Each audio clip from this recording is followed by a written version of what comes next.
And welcome, welcome, welcome. This is Peter Winnick. I'm the founder and CEO at Thought Leadership Leverage, and you're joining us today on the podcast, which is Leveraging Thought Leadership. Today, my guest is Kate Bravery, and Kate is interesting. She is the co-author of a new book. It's never an old book, right? Called Work Different, published by Wiley just recently.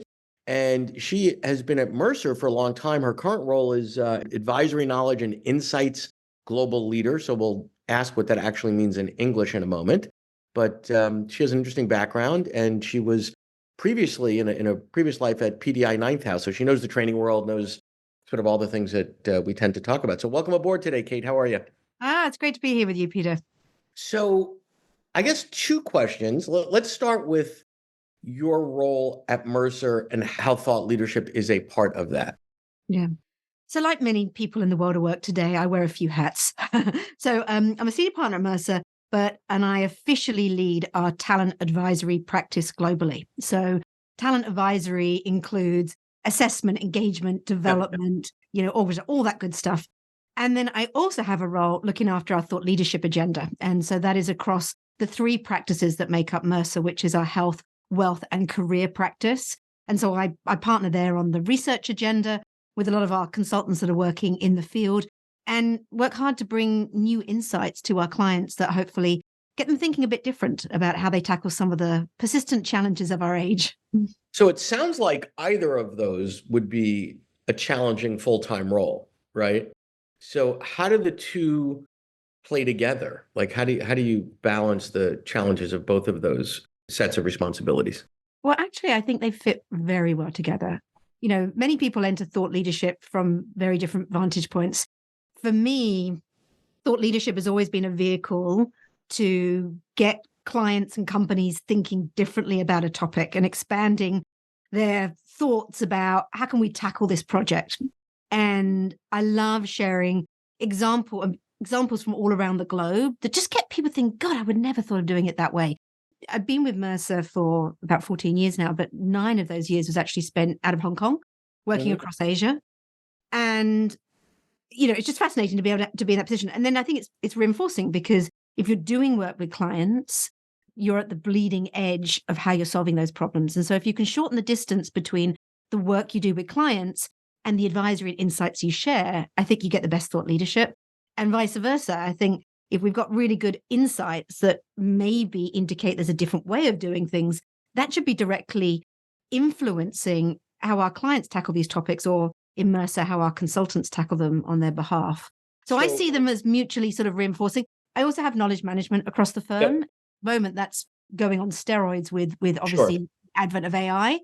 And again, you want your content inside your organization to reflect your thought leadership, your insights, the work that you're doing. So again, I see them all mutually reinforcing. But yeah, I do find Friday night.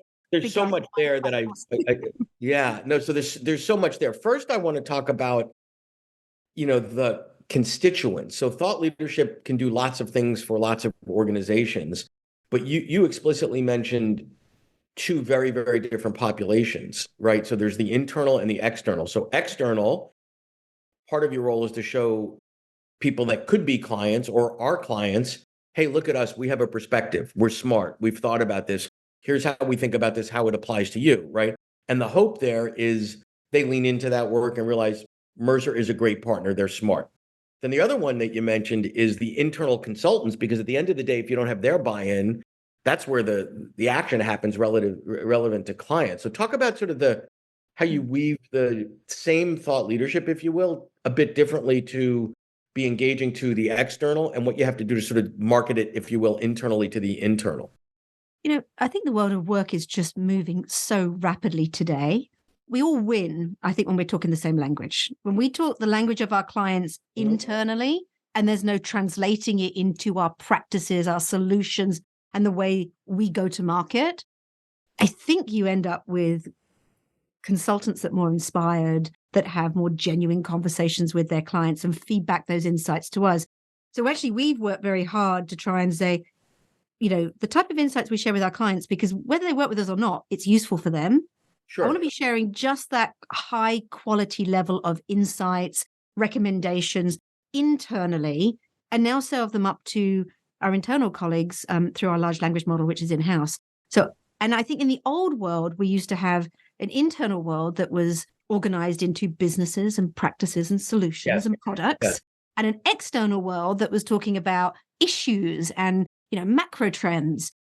And the two actually didn't meet very often. Sure. And I just don't think we have time for that lack of translation anymore. So part of my job is creating compelling thought leadership that has ideas that people want to chew on for external and internal consumption. But it also means that we probably spend more time internally sharing those ideas and having robust conversations so that people can get their head around them. And then they can think about, how can I help my client on that? Right. So you need the consultants to internalize, understand, add to the conversation, and then evangelize it in the marketplace, right? That's really sort of where that goes. So, there's so much here, right? When you think about thought leadership, there is no one right way to do it or no one right way to stand up the function. And I think, to me, you mentioned how the world of work is moving so quickly, whatever. I look at that through the lens of what I do on the thought leadership side and say, wow, this is kind of almost an entirely new function. Now, in professional services, it's been longer than in other places, but it's not a function where there's the best practice of this is the way you stand up a thought leadership function in an organization. It's, one part researcher, one part graphic designer, and, three folks on the editorial side. So questions organizations need to wrestle with is, where does it sit? Is it a marketing function? Is it a product function? Is it a special forces function? Who owns it? And then how do we measure success? Like, what are the metrics? And then also, how is it different from some other things we're doing, like content marketing, like branding, like whatever? So in 2 sentences or less, solve all those problems for us. No. Well, can I just say, and we've had chats on this before, Yes. like I'm sure many of the people on the call, we're in the midst of constantly asking ourselves questions on that. It was so interesting. When I had knowledge management reporting to me, it is a codified practice.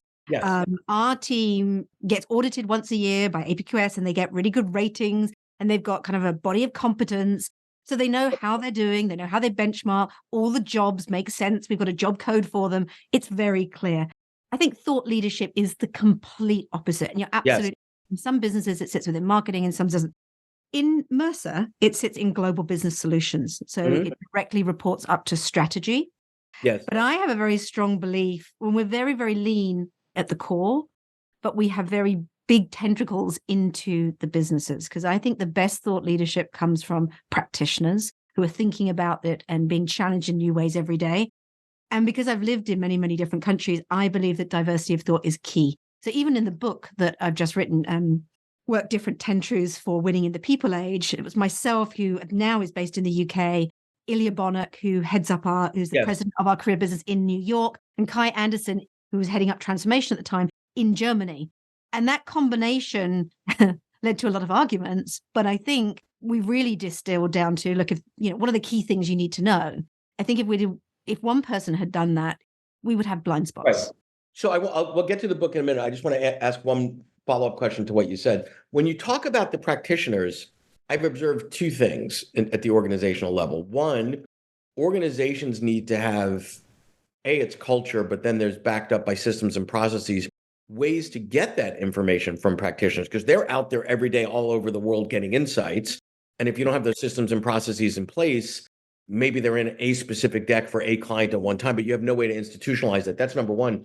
Number two, you might have practitioners that are getting these great insights, but they might not fancy themselves a writer or a thought leader, and they actually need to have some help on the capabilities development side. And we've done a lot of that work. So talk to me about sort of the system and processes and maybe incentives to encourage practitioners to share, and then what you can do to support practitioners to develop those muscles, if you will, to make them better thought leaders. So why don't I start with the internal world? Because in the internal world, we have defined with our executive leadership team 6 megatrends that we want all our consultants to be kind of conversant on. And then 12 client issues. Under those 12 issues, there's a taxonomy of 98 client needs concern. So for each of those 12 client issues, just like the book, we have a multidisciplinary, cross-functional team of experts. So it might be a group of 5 people tackling the topic of ESG, another group tackling the topic of D&I, another group tackling the topic of attraction and of digital talent, another one talking about AI and the new shape of work. Those groups come together every 6 weeks, and we are basically saying, what's new? Where are you being challenged? What's been one innovative practice? Have you read anything recently? And then we as a central team suck that up, and we will make. Right. So you're not leaving that to chance. Yeah, so and then have we have these 6-week check-ins. I love that. So you have these 6-week check-ins. What have you seen? What have you heard? Oh, people are doing this. People are doing that. I love it. And then you're right. And they'll give up 45 minutes of their time to kind of tell you what's top of mind of them. And yes, many of them, they themselves aren't necessarily strong on the thought leadership and writing. And the things that bubble to the top as really burning and critical come into our thought leadership councils. And our thought leadership councils are buyer focused. So we have one focus on the C-suite buyer, one focus on the HR buyer, one focus on the investment buyer, and one focused on the benefit buyer, retirement. Yes. And so that feeds into there. It also feeds into our internal playbooks, which feed into our large language model.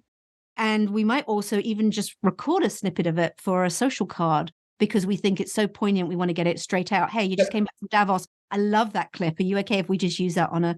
So, but it's taken us a while to kind of figure out where people are really strong and what support they need from the central function to get that out to them quickest, without expecting them to do a lot of the heavy lifting, because they're supposed to be client facing. And honestly, they're doing us a favor. Exactly. And what about on the capability side? If somebody says, they're sharing insights, they're curious, but maybe they're not a great writer or they don't feel that they're comfortable on video, how does the organization support them so that they can effectively encapsulate it and share their insights, either internally or externally?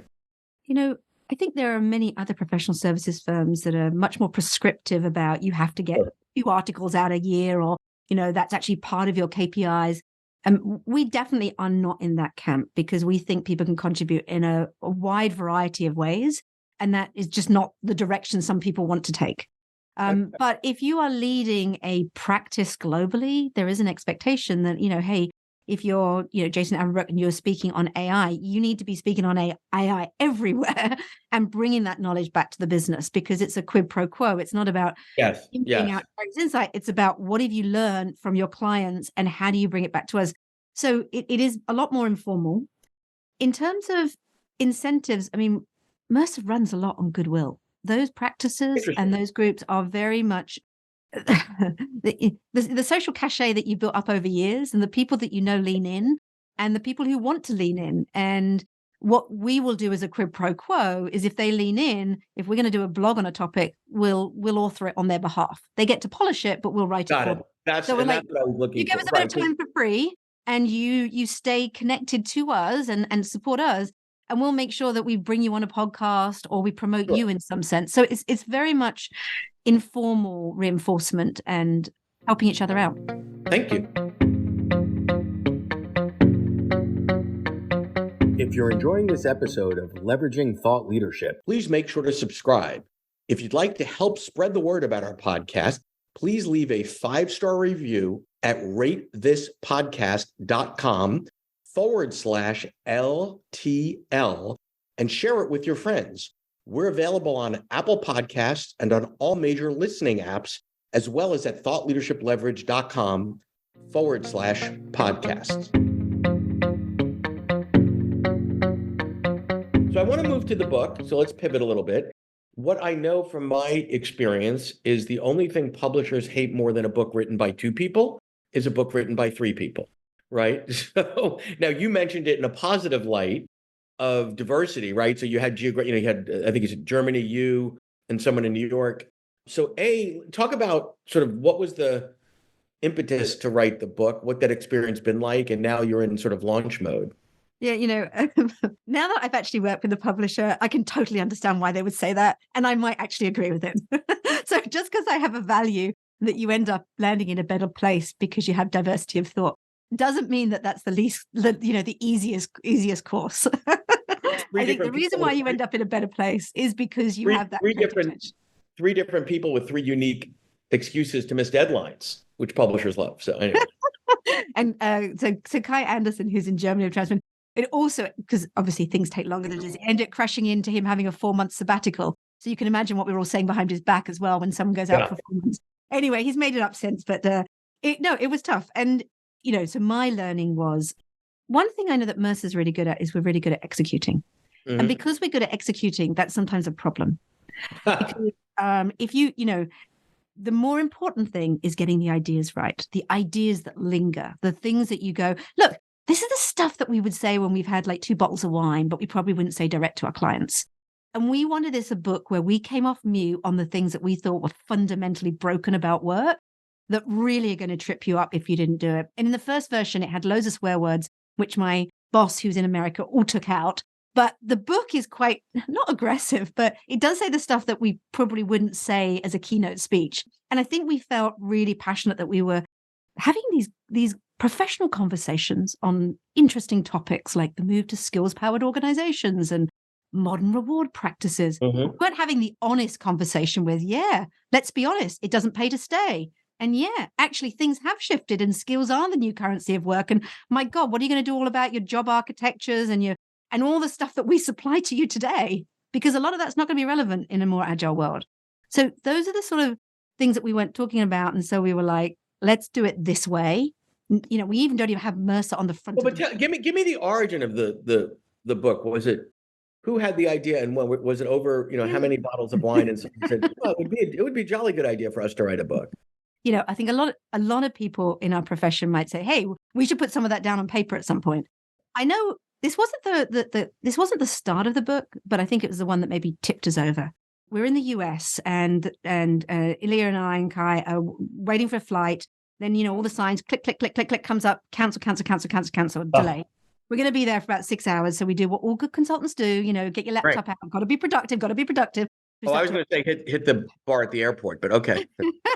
I think it was about 11, so it's probably a bit early even for us. Oh, okay. And then we start to overhear a conversation, like you do in a cocktail party. And you shouldn't listen in, but it's just too good.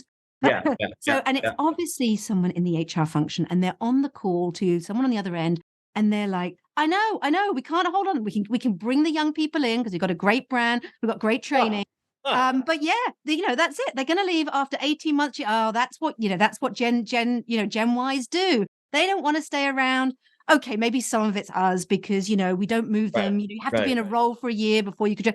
And then they mention their competitor. Yeah, I know they've gone to their direct competitor. Yeah. And they said, well, they give them a sign-on bonus. They've even given equity to young people, blah, blah, blah. And then the best bit was it ends by saying, but you know what? I'm not worried about the people who go because I think they're the clever ones. I think the bright ones, the ones that stay, who don't have the guts to renegotiate or don't think that they can get a job elsewhere. That's what I worry about. That we've now got a business of people that don't think that they can go, even when they can earn a lot more by moving. And that, but how? The thing is, to this moment in time, because I think there's always been this issue of if you're at that super elite rock star level. The HRs, voluntary employees, hey, it and I know it. I can go across the street anytime I want. So you're gonna treat me with kid gloves. But that's such a small percentage of the overall population. I think it is now. And I think that's the thing is there's these ebbs and flows. So at that time, we were like, when do we stop valuing loyalty? And is this actually the businesses we want to do? So we obviously, Mercer, large consulting firms, so we had a look, what's the pay difference between people who switch and people who stay? Sure. And at the time, it was a huge difference, particularly in the US. And so that got us talking, and it was a very tiny difference in like Germany, where you've got, more collective bargaining. So that got us on the path saying we sit on enough data to actually say, are these just fables and people griping, or is it a truth? And if it's a truth, how do we fix it? So that's sort of how we went into it. But then you're absolutely right. I mean, coming off the pandemic, people had so many job choices, and we had, what is it in the US, 50 million people quit, I think, in 2022. Yeah. So we knew that it's not just pay. We're getting a lot more wrong than that. And Global Talent Trends, which I'm just about to release at the end of February, 1 in 2 people believe that work is still fundamentally broken. Yeah. And 82% feel at risk of burnout, which is higher than it was 2 years ago. So some of the indicators I saw before the pandemic, I mean, they were back down in the 60s, is still there. People still feel exhausted, depleted. And so we've got old world and new world stuff that I think needs fixing. But hasn't some of the amplification have been that is we know from the data that more people more often than not move for intrinsic reasons, not extrinsic reasons. Now, there are exceptions to that, obviously, if somebody's going to get a 40% pay bump, something like that. But, 5, 10, 15, 20%, you can stick with the intrinsic. Yet most organizations are still designed to reward extrinsically, and they're not listening to the employee saying, listen, if you want me to come to the office 3 days a week, that's going to cost me, for a younger person, it's more as a percentage of their income, 6 hours of my time and a couple $100 between commute and lunch and this and that. And damn it, I'm doing really well. And all my reviews are telling me, well, why am I, because you're locked into this lease. Why do I need to suffer? Right. And then they go and they say, oh, well, we didn't pay them enough. Well, actually, maybe that's not so. How do you balance Totally that? agree with everything you said. One, we talk a lot in the book about the new rhythm of work and the flip-flopping over flexible working and the implication. Just got this year's Global Talent Trends, which is about 14,000 voices around the world. And yes, people do think that some of that's eroded trust. So I agree with you on that. But on the point about pay, I'd say yes and no. I agree with you. Pay, people don't leave a good job where they built a good network and they're enjoying it just for pay. Absolutely not. But over the years, and I've been doing Global Talent Trends since its inception 7 years ago, the impact of pay has been steadily rising. At the same time, the impact of your manager has been steadily declining in importance. And this year, I think, is incredibly telling. We asked that, why do you stay with your current firm?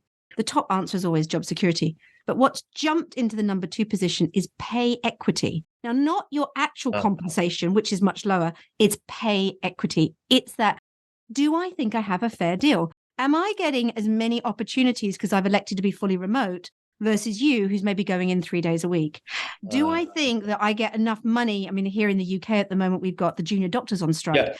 Am I, when I actually count my hours and what level of work or quality or value is that truly being valued? You've got the strikes with the writers in the US. Is this a fair deal? And how is AI changing that deal?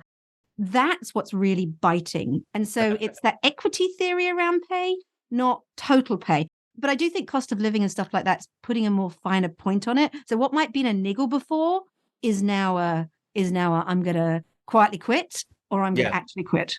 Love it. Well, this has been fantastic. We could go on for hours here. I appreciate your time, appreciate your insights, and best of luck with the book and everything you're working on, Kate. I appreciate it. Yeah, lovely to be here. Thank you, Peter. To learn more about Thought Leadership Leverage, please visit our website at thoughtleadershipleverage.com. To reach me directly, feel free to email me at peter@thoughtleadershipleverage.com. And please subscribe to Leveraging Thought Leadership on iTunes or your favorite podcast app to get your weekly episode automatically.